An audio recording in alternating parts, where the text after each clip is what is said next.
तो स्वागत है आपका अपना चैनल टीचिंग करियर सेंटर में। चलिए आज के इस वीडियो में जो हम लोग देखने वाले हैं वो देखेंगे रेलवे एनटीपीसी का प्रीवियस ईयर क्वेश्चन। आपको बता देना चाहते हैं कि एनटीपीसी का एग्ज़ाम जो है आपका अप्रैल से मई में हो जाएगा। कब हो जाएगा? अप्रैल से मई में हो जाएगा। तो आपकी अगर तैयारी बेहतरीन है तभी आप इसमें रिजल्ट पा सकते हैं और ये बहुत अच्छा जॉब है, तो इसमें आप जॉब प्राप्त कर सकते हैं। इसमें जो है आपको याद रखनी है 40 जो है जीके जीएस के क्वेश्चन देखने को मिलते हैं। कितने? 40 क्वेश्चन जीके जीएस को देखने को मिलते हैं। और जो प्रीवियस आपका एग्जाम हुआ था उसमें आपका 32 शिफ्ट में एग्जाम चला था। तो 32 शिफ्ट के क्वेश्चन को हम आपको ला देंगे, डेली एक शिफ्ट करेंगे तो आपका 32 दिन में समाप्त हो जाएगा। और ये स्टेज फर्स्ट है, कंप्यूटर बेस्ड टेस्ट हुआ था और ये 28/12/2020 में एग्जाम हुआ था। 10:30 से 12:30 के बीच हुआ था। तो इसको आप लोग प्यार दीजिए ताकि ये डेली वे में चलता रहे और आपकी प्रैक्टिस होती रहे। तो चलिए बिना देरी का हम लोग शुरुआत करते हैं और इसका पीडीएफ जो है आपको टेलीग्राम लिंक पर मिल जाएगा। तो जो भी टेलीग्राम लिंक से ज्वाइन नहीं किए हैं, जाके टेलीग्राम लिंक में ज्वाइन जरूर हो जाइएगा। तो चलिए बिना देरी का हम लोग शुरुआत करते हैं पहले क्वेश्चन से। और ये क्वेश्चन दिया गया था, इंग्लिश और हिंदी दोनों में लिया गया है ताकि आपको प्रश्न पढ़ने में दिक्कत ना हो। दिया गया है, निम्नलिखित में से कौन सा राज्य पूर्वोत्तर भारत के 7 सिस्टर राज्यों का सदस्य नहीं है? ये तो बहुत इजी सवाल हो गया और इसको आप बना लिए होंगे। याद रखनी है, पूर्वोत्तर राज्य जो बोलते हैं, पूर्वोत्तर राज्य जितने भी 7 सिस्टर में आते हैं उसमें कौन कौन होते हैं? तो सबसे पहले याद रखनी है असम हो गया। असम के बाद याद रखनी है आपका क्या हो जाएगा? नागालैंड हो जाएगा। नागालैंड के बाद याद रखनी है कौन हो जाएगा? मिजोरम हो जाएगा। मिजोरम के बाद याद रखनी है कौन हो जाएगा? मेघालय हो जाएगा। मेघालय के बाद याद रखनी है कौन हो जाएगा? अरुणाचल प्रदेश हो जाएगा। और याद रखनी है आपका क्या हो जाएगा? त्रिपुरा हो जाएगा। कौन हो जाएगा? त्रिपुरा हो जाएगा। और एक आपको याद रखनी है मणिपुर हो जाएगा। तो यही जो है ऐसे पूर्वोत्तर भारत के 7 राज्य हैं जो कि आपको 7 सिस्टर कहलाता है। तो इसमें जब भी आपको ऑप्शन में फंसाया जाएगा तो 2 ऑप्शन देता है, एक आपको सिक्किम दिया जाएगा, ठीक है, और एक आपको जो है वेस्ट बंगाल दिया जाएगा। तो इस दोनों ऑप्शन से बच के रहना है, ये दोनों जो है 7 सिस्टर के अंतर्गत नहीं आते हैं। तो ऑप्शन नंबर बी बिल्कुल राइट आंसर आपका हो जाएगा, ठीक है। तो यहाँ पर सिक्किम दिया गया है, तो सिक्किम को याद रखिएगा। इसको जो है 36वां संविधान संशोधन हुआ था 1975 में और इसके द्वारा इसको भारत का 22वां राज्य बनाया गया था। कौन सा राज्य? 22वां राज्य, ठीक है। चलिए आगे की सवाल को देखिएगा। नेक्स्ट क्वेश्चन क्या बोला गया है? पानीपत का दूसरा युद्ध अकबर और हेमू के बीच किस वर्ष हुआ था? देखिए पानीपत की बात करिएगा तो पानीपत का बात करेंगे, यहाँ पर दूसरा युद्ध की बात कर रही है तो हम लोग भी सेकेंड युद्ध की बात करेंगे। और सेकेंड युद्ध कब हुआ था? तो 5 नवंबर को हुआ था। और कब हुआ था? 1556 को हुआ था। 5 नवंबर 1556 को पानीपत का द्वितीय युद्ध हुआ था। और ये किसके किसके बीच हुआ था? तो बोल सकते हैं अकबर और हिंदू सम्राट था हेमू, उन्हीं के बीच हुआ था। इसका पूरा नाम हेमचंद्र था, तो इनको एक बार देख लीजिएगा, हेमचंद्र विक्रमादित्य था। और ये जो हुआ था इसमें अकबर की जीत हुआ था और ये पानीपत पे हुआ था, इसीलिए पानीपत जगह पे तो इसको पानीपत का द्वितीय युद्ध बोलते हैं। तो राइट आंसर क्या हो जाएगा? 1556 हो जाएगा। वहीं बात करिएगा पानीपत का प्रथम युद्ध, प्रथम युद्ध, और यहाँ पर बात करेंगे तृतीय युद्ध। तृतीय युद्ध पानीपत के प्रथम युद्ध में याद रखनी है कि कब हुआ था? 1526 ईस्वी में हुआ था। और ये याद रखनी है बाबर और इब्राहिम लोदी के बीच हुआ था। और इसी युद्ध के बाद मुगल वंश की स्थापना की गई। और 1556 में बात करिएगा तो ये जो है मराठा और याद रखनी है अहमद शाह अब्दाली के बीच हुआ था। किसके साथ? अहमद शाह अब्दाली के बीच। इसमें अहमद शाह अब्दाली जीत गए थे, तो ये भी चीज़ आपको याद रखनी है। और ये युद्ध कब हुआ था? 1761 में हुआ था, ठीक है। चलिए नेक्स्ट क्वेश्चन यहाँ पर दिया गया है। नेक्स्ट क्वेश्चन को ध्यान से पढ़िए और बनाने का प्रयास कीजिए। नेक्स्ट क्वेश्चन है, किसी पदार्थ की मात्रा को मापने के लिए निम्नलिखित में से किस इकाई का उपयोग किया जाता है? मतलब कि किसी की पदार्थ की मात्रा को मापने के लिए, यहाँ पर समझिए पदार्थ की मात्रा को जब हम लोग मापेंगे उसको हम लोग क्या बोलते हैं? मोल बोलते हैं। और एक मोल बराबर कितना मोल कण होता है? तो याद रखनी है ये तो होते हैं 6.022 और गुना याद रखनी है 10⁻23 हो जाएंगे, ठीक है, इतना होते हैं। यहाँ पर आपको लक्स दिया गया है। लक्स किसका एसआई मात्रक है? तो प्रदीप्ति का है। क्या बोलेंगे? प्रदीप्ति का एसआई मात्रक क्या होगा? लक्स होगा। टेस्ला किसका हो जाएगा? तो याद रखनी है चुंबकीय क्षेत्र का हो जाएगा। क्या बोलेंगे? चुंबकीय क्षेत्र का एसआई मात्रक क्या हो जाएगा? टेस्ला। जूल किसका होता है? ऊर्जा का एसआई मात्रक क्या होता है? जूल होता है, ठीक है। चलिए आगे की सवाल पढ़ेंगे। नेक्स्ट क्वेश्चन है, कुडमकुलम नाभिकीय विद्युत परियोजना किस राज्य में स्थित है? ये क्वेश्चन पूछा गया। तो कुडमकुलम नाभिकीय विद्युत परियोजना किस राज्य में है? तो याद रखनी है ये हो जाएगा तमिलनाडु में। कहाँ पर हो जाएगा? तमिलनाडु में। एक और याद रखनी है कलपक्कम। क्या याद रखेंगे? कलपक्कम याद रखिएगा। कलपक्कम जल विद्युत नाभिकीय विद्युत परियोजना कहाँ पर है, तो ये भी आपका जो है तमिलनाडु में है। और कितने विद्युत परियोजना होते हैं तो इसको भी एक बार देख लीजिए। जैसे यहाँ पर है गुजरात, गुजरात में क्या हो जाएगा, काकरा पर हो जाएंगे। कौन हो जाएंगे, काकरा पर परमाणु संयंत्र कहाँ पर है, गुजरात में। राजस्थान में कौन हो जाएंगे, तो याद रखनी है रावत भाटा हो जाएंगे। क्या हो जाएंगे, रावत भाटा हो जाएंगे, ठीक है। कर्नाटक में याद रखनी है कैगा परमाणु संयंत्र हो जाएगा। क्या हो जाएगा, कैगा। और याद रखनी है एक होता है नरोड़ा, क्या याद रखेंगे, नरोड़ा। और एक याद रखनी है तारापुर, क्या याद रखेंगे, तारापुर। नरोड़ा कहाँ पर है, उत्तर प्रदेश में। तारापुर कहाँ पर हो जाएगा, आपका महाराष्ट्र में। और सबसे प्रथम पूछेगा परमाणु संयंत्र कौन हो जाएगा, तो ये आपका तारापुर महाराष्ट्र वाला हो जाएगा। तो इतना को याद रखिएगा, ये 7 जो होते हैं काफी इंपॉर्टेंट होते हैं, ठीक है। चलिए नेक्स्ट क्वेश्चन है, इसरो ने किस वर्ष में मार्स ऑर्बिटर मिशन की शुरुआत किया था। ये उस समय करंट अफेयर का क्वेश्चन हो जाता था, ये 2013 हो जाएगा बिल्कुल राइट आंसर। तो यहाँ पर हम समझते हैं इसरो। इसरो का फुल फॉर्म क्या होता है, इंडियन स्पेस रिसर्च ऑर्गेनाइजेशन। इसका स्थापना कब किया गया था, तो 15 अगस्त 1969 को इसका स्थापना किया गया था। और इसका स्थापना जो हुआ था, तो इसका मुख्यालय भी पूछा जाएगा, तो इनका मुख्यालय याद रखिएगा कहाँ पर हो जाएगा, बंगलुरु हो जाएगा। वर्तमान में इनका अध्यक्ष पूछा जाएगा आपको एग्जाम में। इनका अध्यक्ष वर्तमान में कौन हो जाएगा, डॉक्टर वी नारायण हो जाएंगे। कौन हो जाएंगे, वी नारायण हो जाएंगे। तो इसको याद रखनी है, ठीक है। चलिए नेक्स्ट क्वेश्चन यहाँ पर दिया गया है, निम्नलिखित में से कौन सा डीआरडीओ द्वारा विकसित एक मल्टी बैरल रॉकेट सिस्टम है। ये भी उस समय करंट का क्वेश्चन था, तो ये पिनाका हो जाएगा।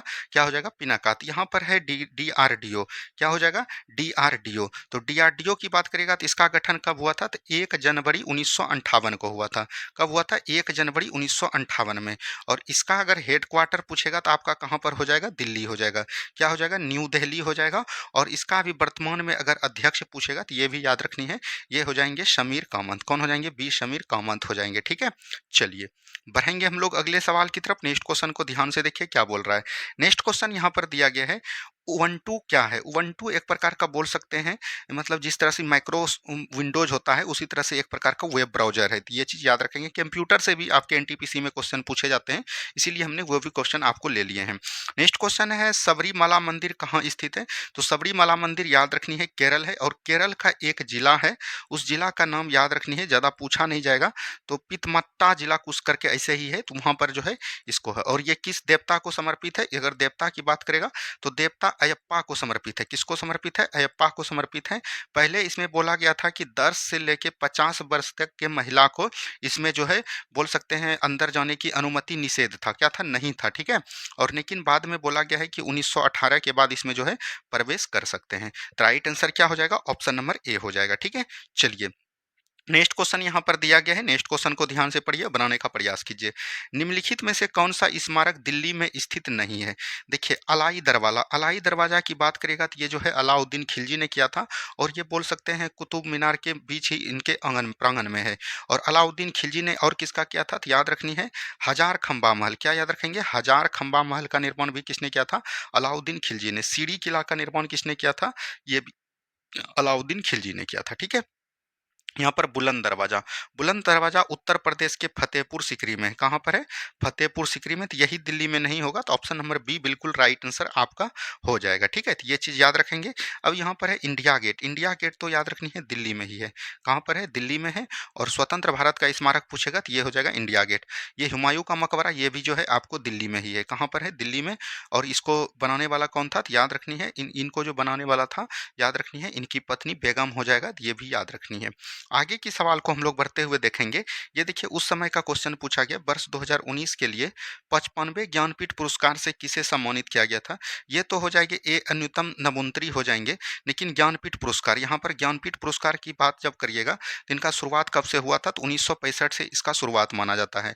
और सबसे पहले किसको मिला था, तो जी शंकर कुरूप को मिला था। किसको मिला था, जी शंकर कुरूप को मिला था। वर्तमान की बात करेगा तो वर्तमान में जो ज्ञानपीठ पुरस्कार दिया गया है वो किसको दिया गया है, जगत गुरु राम भद्राचार्य जी को दिया गया है, ये याद रखेंगे। और एक व्यक्ति को मिला है जिसका नाम है गुलजार। क्या याद रखिएगा, गुलजार, ठीक है। तो ये दोनों व्यक्ति को इस बार ज्ञानपीठ पुरस्कार दिए गए हैं।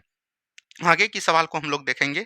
नेक्स्ट क्वेश्चन यहाँ पर दिया गया है, महात्मा गांधी ने साबरमती से लेकर दांडी तक प्रसिद्ध नमक मार्च शुरू किया था। दांडी गुजरात के किस जिले में? देखिए, बात करिएगा साबरमती आश्रम से 1930 ईस्वी का डेट था। उस दिन जो है यहाँ से लेके दांडी तक चला था कौन? महात्मा गांधी। और दांडी कहाँ पर पड़ता है? तो नवसारी जिले में पड़ते हैं। कहाँ पर पड़ते हैं? नवसारी जिले में। तो राइट आंसर हो जाएगा ऑप्शन नंबर बी। और ये जो है कब पहुंच गए थे? तो याद रखनी है, ये बोल सकते हैं लगभग 5 फरवरी को ही पहुंच गए थे। सॉरी, 5 मार्च को ये पहुंच गए थे कहाँ? 1930 में दांडी। और वहां पर जो है नमक कानून को भंग कर दिया गया था। किसको? नमक कानून को भंग कर दिया था। और इसी के बाद एक आंदोलन चलाया गया था 1930 में, जिसको हम लोग बोलते हैं सविनय अवज्ञा आंदोलन। अब यहाँ पर जब बात आता है महात्मा गांधी का, तो लाजमी है कि उनके बारे में आपको जानना चाहिए। शुरुआत करते हैं हम लोग 1869 से। महात्मा गांधी का जन्म गुजरात के पोरबंदर नामक स्थान पर हुआ था 1869 में। वो दक्षिण अफ्रीका कब गए थे? 1893-94 में गए थे। भारत कब आए थे लौटकर? 1915 में। 1915 में जो भारत आए उनको हम लोग प्रवासी दिवस के रूप में मनाते हैं। 9 जनवरी को प्रत्येक वर्ष हम लोग प्रवासी दिवस के रूप में मनाते हैं। उसके बाद बात करेगा 1916 में जो है साबरमती आश्रम की स्थापना किया। 1917 में इन्होंने सबसे पहले सत्याग्रह बिहार में किया, जिसको हम लोग बोलते हैं चंपारण सत्याग्रह। 1918 में इसने अहमदाबाद मिल बोल सकते हैं मिल मजदूर हड़ताल में भाग लिया। उसके बाद बोल सकते हैं 1918 में ही खेरा सत्याग्रह आंदोलन में भी भाग लिया। उसके बाद 1919 में इन्होंने मुस्लिम का खिलाफत आंदोलन में भाग ले लिया। 1920 में इन्होंने असहयोग आंदोलन को प्रारंभ किया। उनके बाद 1922 में असहयोग आंदोलन को समाप्त किया और चोरी चोरा कांड हो गया इसी कारण। उसके बाद 1924 में एक बार कांग्रेस का अधिवेशन किया, बेलगांव अधिवेशन। उनके बाद 1924 से लेकर 1930 तक याद रखिएगा, 1930 में जो है क्या हुआ? सविनय अवज्ञा आंदोलन हुए। 1932 में याद रखनी है, एक जो पुनः पैक्ट हुआ गांधी जी और भीमराव अंबेडकर जी के बाद। उनके बाद याद रखनी है 1942 में गांधी जी ने भाग लिया, इसको हम लोग बोलते हैं भारत छोड़ो आंदोलन में, ठीक है। उसके बाद 1948 में गांधी जी की मृत्यु हो गई। तो इतना चीज़ गांधी जी के बारे में हमने आपको शॉर्ट में बताया। डेली अगर हम आपको इस तरह बताएंगे तो आपको याद हो जाएगा, ठीक है।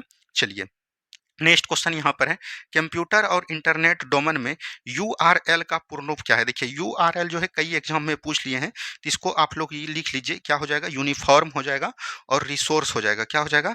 रिसोर्स हो जाएगा और क्या हो जाएगा? लोकेटर हो जाएगा। तो इसको आप लोग एकदम लिख लीजिए, ठीक है।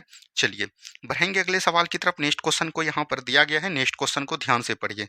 नेक्स्ट क्वेश्चन है, स्वराज मेरा जन्मसिद्ध अधिकार है और इसे मैं लेकर रहूंगा, ये किसका कहा गया था? नारा किसका था? तो ये लोकमान बाल गंगाधर तिलक का था। तो ऑप्शन नंबर सी बिल्कुल राइट आंसर हो जाएगा। बंगाल बाल गंगाधर तिलक की एक पुस्तक याद रखनी है आपको, गीता रहस्य। क्या याद रखेंगे? गीता रहस्य रखेंगे। और एक याद रखनी है केसरी, और एक याद रखनी है मराठा। ये तीनों जो है पुस्तक को आपको ध्यान देनी है। केसरी किस भाषा में छपा था? मराठी भाषा में। और मराठी की बात करेगा तो ये किस भाषा में? इंग्लिश भाषा में छपा था। ये कई बार भी एग्जाम में पूछे गए हैं। यहाँ पर है भगत सिंह। भगत सिंह का नारा था इनकलाब जिंदाबाद। क्या बोलेंगे? इनकलाब जिंदाबाद। किनका नारा था? तो याद रखनी है भगत सिंह की हो जाएगी, ठीक है। चलिए, नेक्स्ट क्वेश्चन की तरफ हम लोग बढ़ेंगे। नेक्स्ट क्वेश्चन को ध्यान से देखिए, बनाने का प्रयास कीजिए। 1 अप्रैल 2019 में किन दो बैंकों को बैंक ऑफ बड़ौदा में विलय कर लिया? ये तो बहुत करंट अफेयर का क्वेश्चन हो जाता है। तो याद रखनी है विजया बैंक और देना बैंक को इसमें शामिल किया था। तो ऑप्शन नंबर सी बिल्कुल राइट आंसर हो जाएगा। नेक्स्ट क्वेश्चन यहाँ पर है, निम्नलिखित में से कौन सहजीवी संबंध को दर्शाता है? देखिए, सहजीवी संबंध को दर्शाता है, ये हो जाएगा आपका लाइकेन। क्या हो जाएगा? लाइकेन हो जाएगा। लाइकेन जो है किसका सहजीवी है? तो याद रखनी है शैवाल और कवक का जो है क्या है, बोल सकते हैं एक प्रकार का सहजीवी है। और कौन हो जाएगा? लाइकेन। शैवाल जो है याद रखनी है आपको, इसमें जो है क्लोरोफिल पाया जाता है, इसीलिए ये प्रकाश संश्लेषण करते हैं। क्या करते हैं? प्रकाश संश्लेषण। और कवक जो है याद रखनी है, ये एक प्रकार का बोल सकते हैं जल का निर्माण करती है। तो जल का निर्माण करती है और प्रकाश संश्लेषण के लिए जल का निर्माण होना आवश्यक है, इसीलिए इस दोनों से मिलकर क्या होता है? लाइकेन। इसीलिए इसको जो है सहजीवी का कहने का मतलब हुआ, याद रखिएगा, इसका दोनों का मिला के हम लोग लाइकेन का प्रयोग करते हैं। तो ऑप्शन नंबर ए बिल्कुल राइट आंसर आपका हो जाएगा, ठीक है। चलिए, नेक्स्ट क्वेश्चन है, भारत में केंद्रीय आलू अनुसंधान संस्थान कहाँ पर स्थित है? तो ये हो जाएगा शिमला। अब देखिए, जब यहाँ आलू का आया है तो आपको याद रखनी है चावल। चावल का अनुसंधान केंद्र कहाँ है? चावल केंद्र याद रखनी है। उसके बाद आपको याद रखनी है, एक हो जाएगा आपका औषधि। औषधि अनुसंधान केंद्र कहाँ है? और याद रखिएगा गन्ना। गन्ना अनुसंधान केंद्र कहाँ है? उसके बाद आपको पूछा जाता है एक तंबाकू, आपसे ज़्यादा पूछा जाता है, तंबाकू याद रखनी है। उसके बाद याद रखनी है यहाँ पर बोल सकते हैं कृषि। कृषि कहाँ अनुसंधान केंद्र है, और याद रखनी है आपको लौह अनुसंधान संस्थान कहाँ पर है। ये सब कई बार एग्जाम में आपको देखने को मिलता है। यहाँ पर से ये सब क्वेश्चन को एकदम डायरेक्टली याद रखनी है। चावल पूछेगा तो ये हो जाएगा कटक, अगर यही अंतर्राष्ट्रीय चावल पूछेगा तो ये हो जाएगा मनीला। औषधि और गन्ना पूछेगा तो ये दोनों हो जाएगा कहाँ, लखनऊ हो जाएगा। क्या हो जाएगा, उत्तर प्रदेश का लखनऊ हो जाएगा। तंबाकू अनुसंधान केंद्र कहाँ हो जाएगा, तो ये आंध्र प्रदेश का हो जाएगा राजमुंद्री। क्या हो जाएगा, राजमुंद्री हो जाएगा, ठीक है। और कृषि बोलेगा तो न्यू दिल्ली हो जाएगा, और लॉ अयस्क पूछेगा तो ये रांची हो जाएगा। तो इन सभी बातों को भी याद रखनी है। चलिए आगे की सवाल देखिएगा, प्रार्थना समाज के संस्थापक कौन थे। प्रार्थना समाज की बात करिएगा, प्रार्थना समाज का संस्थापक 1867 ईस्वी में किया गया था इसका स्थापना। और कौन हो जाएंगे, तो याद रखनी है स्वामी दयानंद सॉरी, ये आत्मारंग पंडुरंग हो जाएंगे। कौन हो जाएंगे, आत्मारंग पंडुरंग हो जाएंगे। तो इसको एक बार आपको ध्यान देनी है, ठीक है। और बाद में जो है जाके इसमें जो है 1869 ईस्वी में जो है कौन मिल गया, याद रखनी है, ये मिल गए महादेव गोविंद रनाडे, ठीक है। और इसी ने जो है याद रखिएगा हिंदू धर्म का जहाँ भी विरोध होता था उसको इसने भंग किया। यहाँ पर है स्वामी दयानंद सरस्वती, इन्होंने जो है 1875 ईस्वी में जो है याद रखनी है एक समाज का गठन किया जिसको हम लोग किस नाम से जानते हैं, आर्य समाज के नाम से जानते हैं। किस नाम से, आर्य समाज के नाम के जानते हैं, ठीक है। राजा राम मोहन राय ने याद रखनी है 1828 ईस्वी में, और एक याद रखनी है 1828 हो जाएगा, और 1815 में, 1828 ईस्वी में इसने ब्रह्म समाज की स्थापना किया इन्होंने, और 1815 ईस्वी में याद रखनी है आत्मीय समाज का स्थापना किया। तो ये सब बात एकदम याद रखनी है। चलिए आगे की सवाल को हम लोग देखेंगे, इनमें से दक्षिण अमेरिका का कौन सा दो देश स्थलरूढ़ है, तो ये हो जाएगा बोल्बिया एक हो जाएगा, और एक प्रागवे हो जाएगा। तो ऑप्शन नंबर ए बिल्कुल राइट आंसर हो जाएंगे, ठीक है। चलिए नेक्स्ट क्वेश्चन है, विश्व पर्यावरण दिवस 2020 के लिए संयुक्त राष्ट्र द्वारा घोषित थीम का नाम क्या था। तो इसको एकदम काट लीजिए, ये करंट अफेयर का क्वेश्चन, इसको याद नहीं करनी है। आगे की सवाल को हम लोग देखेंगे, निम्नलिखित में से कौन सा रोग विषाणु के द्वारा होता है। विषाणु के द्वारा कई सारे रोग होते हैं, तो उसको एक बार लिखने का आप लोग प्रयास कीजिए। देखिए विषाणु के द्वारा जो है आपको क्या क्या हो जाता है, एक याद रखनी है पिरियन हो जाता है। कौन हो जाता है, पिरियन जो है विषाणु के कारण होता है। उसके बाद याद रखनी है डेंगू हो गया, ठीक है, एड्स हो गया, एड्स हो गया। उसके बाद याद रखनी है चिकनगुनिया, क्या याद रखेंगे, चिकनगुनिया। चिकनगुनिया भी किससे होता है, ये वायरस के द्वारा होता है। उसके बाद याद रखनी है चेचक, क्या रखेंगे, चेचक। उसके बाद याद रखिएगा खसरा, क्या याद रखेंगे, खेसरा। उसके बाद आपको याद रखनी है हेपेटाइटिस, क्या रखेंगे, हेपेटाइटिस। हेपेटाइटिस भी किसके द्वारा होता है, तो याद रखनी है ये भी जो है आपका विषाणु द्वारा है। उसके बाद एक और याद रखनी है पोलियो, क्या याद रखेंगे, पोलियो याद रखेगा। तो ये सभी रोग जो है कितने होते हैं, तो ये सभी जो है विषाणु जनित रोग होते हैं। अब यहाँ पर बात आता है विषाणु, विषाणु का खोज किसने किया था, तो इवानो वास्की ने किया था। किसने किया था, इवानो वास्की ने किया था। और सबसे पहले किस पौधे में किया था, तो याद रखनी है तंबाकू के पौधे में इसका खोज किया था। और पहला वायरस का नाम क्या रखा था, टीका का, टीएबी, यानी कि याद रखनी है टोबैको, टीएमबी रखा था, टोबैको मोजाइक वायरस, ठीक है, टीएमबी रखा था। चलिए आगे की सवाल देखिएगा, किस भारतीय राज्य की मुख्य भूमि की तटरेखा सबसे लंबी है। तटरेखा की बात करेगा सबसे लंबी किसका हो जाएगा, गुजरात का हो जाएगा। किसका हो जाएगा, गुजरात हो जाएगा। तो यहाँ पर से राइट आंसर हो जाएगा ऑप्शन नंबर डी। और गुजरात के तट को हम लोग किस नाम से जानते हैं, तो याद रखनी है काठियावाड़ तट के नाम से जानते हैं। क्या बोलेंगे, काठियावाड़ तट के नाम से जानते हैं। तो ऑप्शन नंबर यहाँ से डी बिल्कुल राइट आंसर आपका हो जाएगा, ठीक है। चलिए आगे की सवाल को हम लोग बढ़ेंगे, भारत की संसद द्वारा पर्यावरण संरक्षण अधिनियम किस वर्ष पारित किया गया था, तो 1986 में। कब किया गया था, 1986 में किया गया था। तो ऑप्शन नंबर डी बिल्कुल राइट आंसर आपका हो जाएगा। आगे की सवाल देखिए, भारत में किस माध्यम में से ध्वनि नहीं की जाती, सॉरी निम्नलिखित में से किस माध्यम में ध्वनि नहीं जा सकती है। तो याद रखिएगा निर्वात में जो है ध्वनि नहीं जा सकती है। किसमें, निर्वात में बोल सकते हैं कि ध्वनि नहीं जा सकती है। और वायु में सबसे अधिक ध्वनि जाती है। वायु की बात करेगा, वायु में ध्वनि कितना जाता है, 332 मीटर पर सेकेंड से ध्वनि जाता है। ध्वनि एक प्रकार का बोल सकते हैं अनुदैर्घ्य तरंग है। क्या बोलेंगे, अनुदैर्घ्य तरंग किसको बोलते हैं, ध्वनि को बोलते हैं, ठीक है।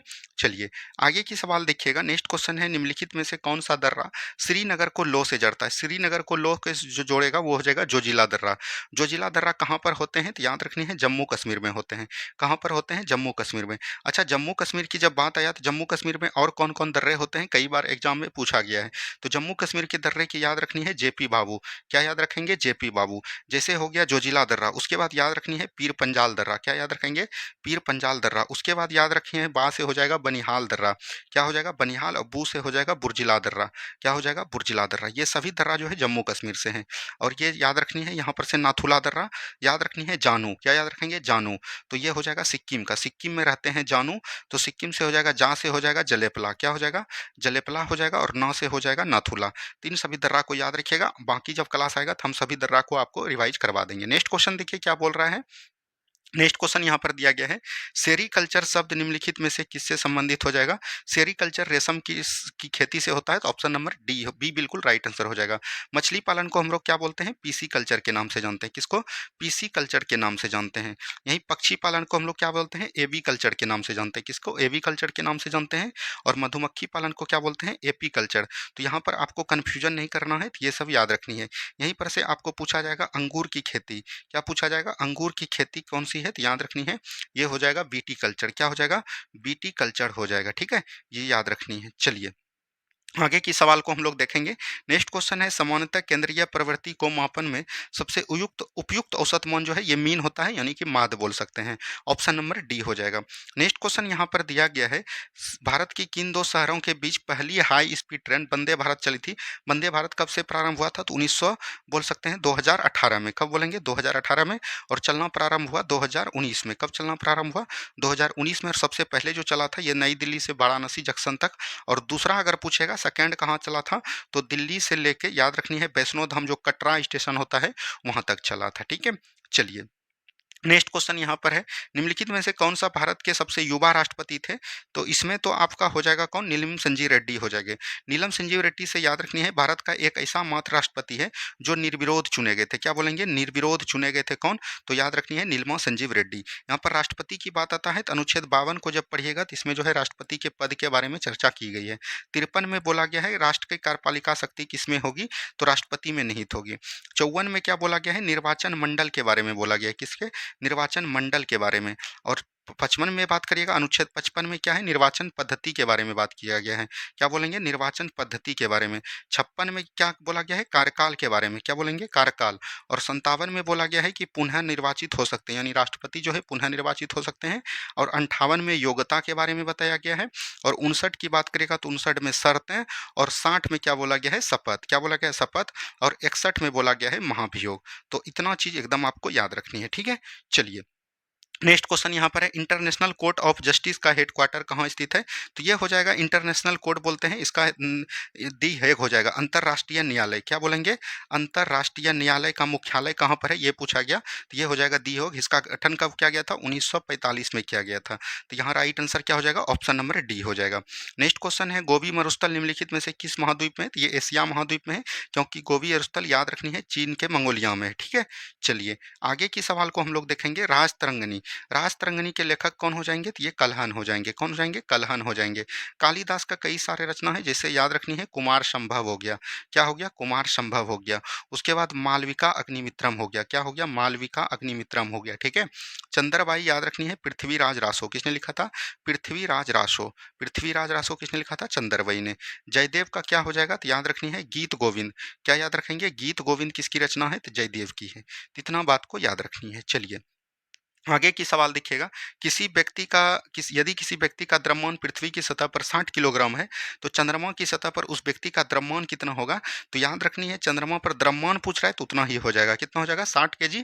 और अगर याद रखनी है पृथ्वी पर अगर 60 केजी भार है, वेट है, तो ये जो है अगर पूछेगा कि पृथ्वी पर है तो चंद्रमा पर कितना हो जाएगा, तब जो है इसका x/6 होता है, यानी 10 केजी हो जाएगा। अगर भार पूछेगा तब है, द्रव्यमान कभी भी चेंज नहीं होता है। द्रव्यमान संरक्षण नियम कहता है कि ना ही हम द्रव्यमान की उत्पत्ति कर सकते हैं, ना ही इसको समाप्त कर सकते हैं।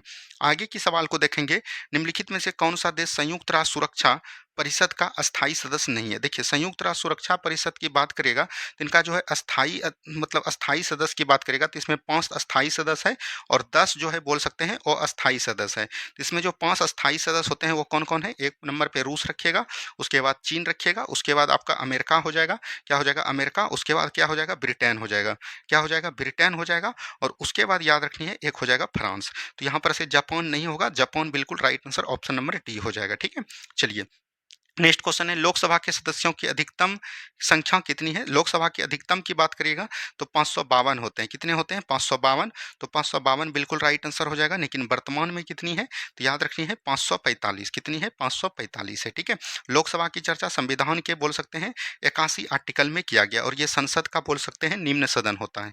क्या होता है? संसद का निम्न सदन होता है। ठीक है, चलिए आगे की सवाल को हम लोग देखेंगे। नेक्स्ट क्वेश्चन, किस सिख गुरु ने खालसा पंथ की स्थापना की थी। खालसा पंथ की स्थापना की बात करिएगा, ये कौन हो जाएगा? गुरु गोविंद सिंह हो जाएँगे। कौन हो जाएँगे? गुरु गोविंद सिंह। और गुरु गोविंद सिंह ने खालसा पंथ की स्थापना कब किया था? 1699 में। और इसी ने, याद रखिएगा, पाहुल प्रणाली की भी शुरुआत किया था। क्या बोलेंगे? पाहुल प्रणाली की शुरुआत किसने किया था? गुरु गोविंद सिंह ने। और इसी को सिख धर्म का वास्तविक संस्थापक माना जाता है। और सिख धर्म का संस्थापक की बात करिएगा तो ये कौन हो जाएंगे? गुरु नानक हो जाएंगे। कौन हो जाएंगे? गुरु नानक हो जाएंगे। तो ये आज हमने आपको फर्स्ट शिफ्ट करवा दिया। कैसा लगा वीडियो? कमेंट करनी है। ठीक लगा, नहीं लगा, डेली चाहिए, नहीं चाहिए, ये भी आपको कमेंट करनी है। क्योंकि दोस्तों, अगर आप प्रीवियस ईयर क्वेश्चन को पूरा देख लेते हैं 32 शिफ्ट को, तो हम उम्मीद के साथ दिलाते हैं कि आप जीके में अगर 40 क्वेश्चन पूछा जाएगा तो वहाँ पर 30 क्वेश्चन आप आराम से कर सकते हैं। तो यहाँ पर से हमने करंट अफेयर को भी लेके चला है, ताकि अभी जो रिवाइज, जो करंट, उसको अभी हमने बताने का प्रयास किया है। तो उम्मीद है आप लोगों को वीडियो पसंद आया होगा। मिलते हैं हम लोग नेक्स्ट वीडियो में सुबह के होमवर्क सीरीज में। जय हिंद, जय भारत।